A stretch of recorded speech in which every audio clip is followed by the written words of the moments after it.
नमस्कार दर्शकों, खबरों की खबर का सच कार्यक्रम में आप सभी का एक बार फिर से स्वागत है। आज की हमारी विशेष पड़ताल में हम सोशल मीडिया न्यूज चैनल्स के बढ़ते क्रेज और ट्रेंड के बारे में चर्चा करेंगे और साथ ही जानेंगे कि आखिर क्यों लोग मेन स्ट्रीम न्यूज चैनल से हटकर अब सोशल मीडिया प्लेटफॉर्म पर खबरें देखना और पढ़ना ज्यादा पसंद करते हैं। दोस्तों, खबर चाहे सोशल मीडिया से प्राप्त हुई हो या न्यूज चैनल्स या अखबार आदि से, सही और गलत के बीच में फर्क कर पाना आज बहुत मुश्किल सा हो गया है। गलत और फर्जी खबरों के इस बढ़ते ट्रेंड के बीच लोगों का सूचना प्राप्त करने का तरीका भी काफी बदल गया है। अखबार, रेडियो और न्यूज चैनल से हटकर लोग अब धीरे धीरे यूट्यूब चैनल्स और सोशल मीडिया पर उपलब्ध अन्य चैनल या पोर्टल्स के माध्यम से खबरों को प्राप्त करने लगे हैं। खबरें प्राप्त करने का ये तरीका काफी सुविधाजनक भी हो गया है। आइए अब देश की मेन स्ट्रीम मीडिया की वर्तमान स्थिति जान लेते हैं। Fake news, paid news, propaganda और धार्मिक शिथिलता बढ़ाने वाली खबरों के इस बढ़ते चलन से जनता अब ऊब चुकी है और सही और सटीक सूचना प्राप्त करना दिन प्रतिदिन मुश्किल होता जा रहा है। एक ही मुद्दे पर अलग अलग परस्पर विरोधी जानकारी सामने आने से लोग न केवल सच से दूर हो रहे हैं, बल्कि इससे किसी घटना की सच्चाई के बारे में उनका भ्रम भी बढ़ता जा रहा है और साथ ही इससे अब लोगों का मेन स्ट्रीम मीडिया पर से भरोसा ही उठ चुका है। मीडिया की जिम्मेदारी अब देश पर पड़ रही है भारी। किसी भी देश में लोगों तक किसी सूचना को पहुंचाने के लिए मीडिया एक महत्वपूर्ण साधन माना जाता है। भारत में मीडिया को देश का चौथा स्तंभ माना गया है। मीडिया की समाज और देश के प्रति बहुत बड़ी जिम्मेदारी होती है। ये एक ऐसा माध्यम है जो आम जनता की आवाज को बुलंद करता है, जो जनता की आवाज को शासन तक पहुंचाने की क्षमता रखता है, उन्हें सही राह पर चलते रहने के लिए प्रेरित कर सकता है। हमारे देश में मीडिया को विचार अभिव्यक्ति की पूर्ण स्वतंत्रता संविधान द्वारा मिली हुई है, ताकि वो अपने कार्यों को बगैर रोक टोक पूरी ईमानदारी और स्वतंत्रता के साथ कर सके। लेकिन क्या आज मीडिया उसे मिली आजादी को पूरी जिम्मेदारी के साथ देश हित और जनहित के लिए निभा पा रही है, या केवल अपनी कमाई, टीआरपी बटोरने और राजनीतिक षड्यंत्रों को पूरा करने में व्यस्त है? दोस्तों, भारतीय मीडिया के लगातार गिरते स्तर को देखते हुए देश की मीडिया को फर्जी मीडिया, बिकाऊ मीडिया और गोदी मीडिया आदि नामों से भी जाना जाने लगा है, जिस कारण से भी आम दर्शकों का रुझान और विश्वास इन न्यूज चैनलों से अब उठ चुका है। रामनाथ गोयनका अवार्ड समारोह में भारत के वर्तमान राष्ट्रपति रामनाथ कोविंद ने कहा था कि देश की पत्रकारिता गहरे संकट के दौर से गुजर रही है। ऐसा बयान जब देश के सर्वोच्च पद पर बैठा व्यक्ति दे तो समझना जरूरी है कि संकट वाकई में गहरा है।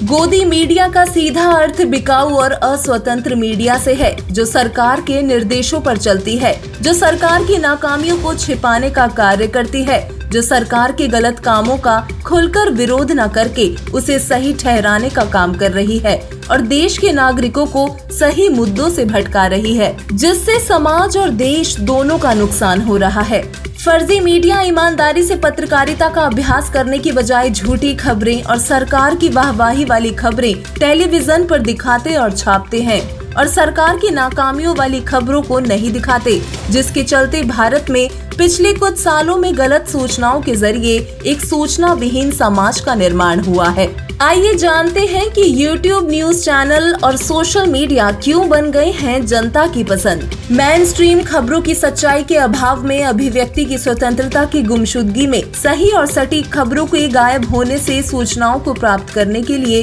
अब जनता एक बड़ा और शिक्षित हिस्सा ट्विटर, यूट्यूब और अन्य सोशल मीडिया प्लेटफॉर्म पर न्यूज देखना और खोजना पसंद करते हैं। इस बात में कोई दोहराए नहीं कि वर्तमान समय में मीडिया की जगह अब सोशल मीडिया जनता की आवाज बन चुका है, जिसे भी सरकार दबाने का पूरा प्रयास कर रही है। परंतु सत्ता और राजनीतिक दलों के दबाव से दूर सोशल मीडिया पर लोग अपने मन की बात को बेहिचक खुलकर प्रस्तुत कर सकते हैं। साल के 365 दिन न्यूज रूम और स्टूडियो से कभी बाहर नहीं निकलने वाले फर्जी पत्रकारों से परे यूट्यूब चैनल्स ग्राउंड लेवल पर जाकर कवरेज करते हैं। गरीबी, भ्रष्टाचार, बेरोजगारी, भुखमरी, जातिवाद, दहेज प्रथा आदि जरूरी मुद्दों को सच्चाई के साथ दिखाने का प्रयास करते हैं। जो मुद्दे देश की गोदी मीडिया के लिए अब अस्तित्व तक नहीं रखते, उन सभी मुद्दों को YouTube चैनल्स के माध्यम से सामान्य पत्रकारों और मीडिया कर्मियों द्वारा नागरिकों तक पहुंचाया जाता है। कुछ समय पहले खत्म हुए किसान आंदोलन पर सोशल मीडिया द्वारा दिखाए गए कवरेज में ये भली भांति साफ हो जाता है कि भले ही देश की मेन स्ट्रीम मीडिया कहीं भटक गई है, लेकिन सोशल मीडिया के जरिए देश की मीडिया आज भी होश में है। भले ही सरकार यूट्यूबर्स और इन्फ्लुएंसर्स को अधिकृत पत्रकार ना मानती हो और पत्रकार संगठन भी उन्हें मान्यता देने को तैयार ना हो, लेकिन सच तो यही है कि विश्व के इस सबसे बड़े लोकतंत्र में आज इन्हीं यूट्यूबर्स ने जनता की आवाज को जिंदा रखा है। सूचनाओं के इस फर्जीवाड़े को समाप्त करने के लिए समाज में भौतिक शिक्षा के साथ साथ आध्यात्मिक शिक्षा पर भी ध्यान देने की बहुत आवश्यकता है। आध्यात्मिक शिक्षा से समाज में मानवता, सेवा भाव और नैतिकता का संचार बढ़ेगा और लोगों में अच्छे और बुरे कर्मों के प्रति जागृति फैलेगी, जिससे कि लोग बुरे कर्म करने से डरेंगे और अच्छे कर्म करने के लिए प्रेरित होंगे और झूठ बोलने, दूसरों को आहत करने और झूठ व गलत का साथ देने और चाटुकारिता करने से बचेंगे।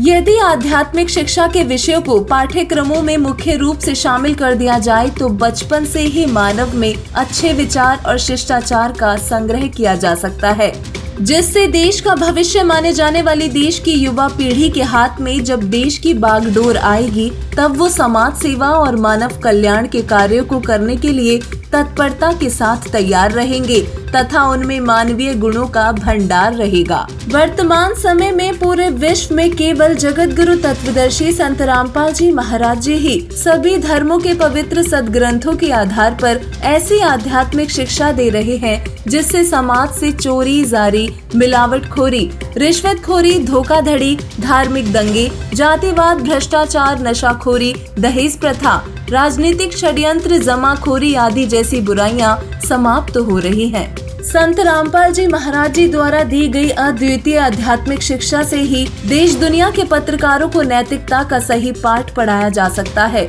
जिससे वो सद्मार्ग पर चलते हुए देश हित और मानव कल्याण को प्राथमिकता दे सकेंगे और ईमानदारी से अपना कार्य करेंगे। इस वीडियो को देखने वाले पत्रकारों, मीडिया कर्मियों और चैनलों से प्रार्थना है कि कृपया संत रामपाल जी महाराज जी को अपना सद्गुरु बनाकर उनसे सत्य आध्यात्मिक शिक्षा ग्रहण करें और एक नेक, सच्चे पत्रकार और देशवासी बने जो सामाजिक हित और देश हित को सर्वोपरि समझे। ऐसे न्यूज चैनल का देश के माननीय शिक्षा मंत्री से निवेदन है कि वो स्कूल और कॉलेजों के पाठ्यक्रम में सत्य आध्यात्मिक शिक्षा को मुख्य रूप से शामिल करें, जिससे कि समाज को एक नेक दिशा प्रदान की जा सके और भारत को फिर से विश्व गुरु बनाया जा सके। धन्यवाद।